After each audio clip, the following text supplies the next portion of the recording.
بسم اللہ الرحمن الرحیم۔ بعض لوگ یہ سمجھتے ہیں کہ شہید صرف وہی ہے جو کفار کے خلاف جہاد کرتے ہوئے مارا جائے۔ اگر کسی بے گناہ مسلمان کو کوئی ظلماً قتل کر دے تو وہ شہید نہیں ہے، یہ بات غلط ہے۔ بلکہ اگر کسی مسلمان کو اگرچہ وہ جہاد کے میدان میں نہ ہو بلکہ گھر کے اندر ہی ہو، اپنے علاقے میں ہو، اپنے شہر میں ہو، اپنے ملک میں ہو، اگر وہ بے گناہ ہو اور اس کو کوئی ظلماً قتل کر دے، ظالم قتل کر دے، اور ایسا ظالم قتل کرے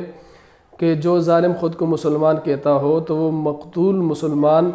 شہید کہلایا جائے گا شریعت کی روح سے، اسلام کی روح سے۔ اور اگر قاتل مسلمان خود کو کہتا ہو، یا وہ قاتل مسلمان تو نہ ہو لیکن اسلامی ملک کے اندر رہنے والا کافر ہو،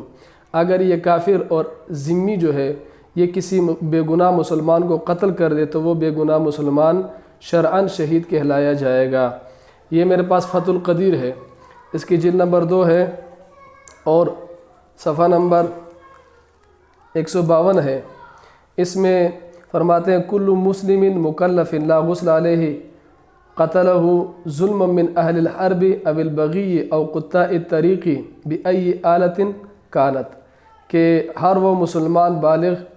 اس کا غسل نہیں ہے، اس کو غسل نہیں دیا جائے گا جس کو کسی اہل حرب نے یعنی میدان جہاد میں اس کو قتل کر دیا جائے، یا باغی لوگ اس کو شہید کر دیں، یا ڈاکو اس کو مار دے تو یہ شہید ہے، اور اس کو غسل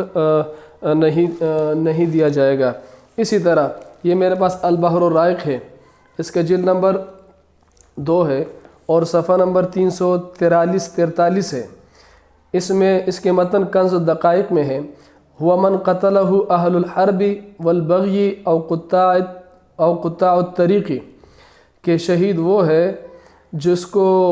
جو میدان جہاد میں اہل حرب اس کو مار دیں، یا باغی لوگ اس کو مار دیں، یا ڈاکو اس کو مار دیں۔ اس کے صفحہ نمبر 433 میں یہ 444 میں فرماتے ہیں لأن قتیل اہل البغی وقطاع الطریق لا یشترط ان یکون قتلہ بحدیدۃ بل بکل آلۃ صلاحا، کہ باغی جس بے گناہ کو قتل کر دے یا ڈاکو جس بے گناہ کو قتل کر دے، اس کے شہید ہونے کے لیے یہ ضروری نہیں ہے کہ اس کو کسی لوہے والے آلے سے، دھاری دار آلے سے شہید کیا گیا ہو، بلکہ کسی بھی اسلحہ سے اس کو مار دے وہ بے گناہ مظلوم مسلمان شہید کہلایا جائے گا۔ اسی طرح الفتاوی الہندیہ کتاب الصلاۃ الباب الحادی والعشرون فی الجنائز الفصل السابع فی الشہید میں ہے وکذا ان قتلہ اہل الذمۃ او المستأمنون، کہ اگر کسی بے گناہ مسلمان کو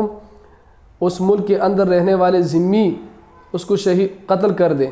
یا اس ملک کے اندر رہنے والے مستأمن اس کو قتل کر دیں، تو وہ بے گناہ مسلمان شہید کہلایا جائے گا۔ اسی طرح یہ ہدایہ ہے، جلد نمبر 1 ہے اور صفحہ نمبر 197 ہے 3 کم 200۔ اس کے باب شہید میں ہے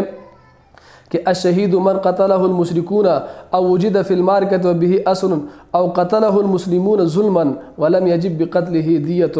کہ شہید وہ بھی شہید ہے جس کو خود کو مسلمان کہنے والے ظالم لوگ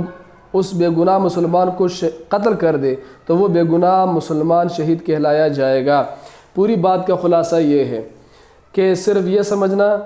کہ وہ مسلمان شہید کہلایا جائے گا جو کفار کے ساتھ میدان جہاد میں مارا جائے،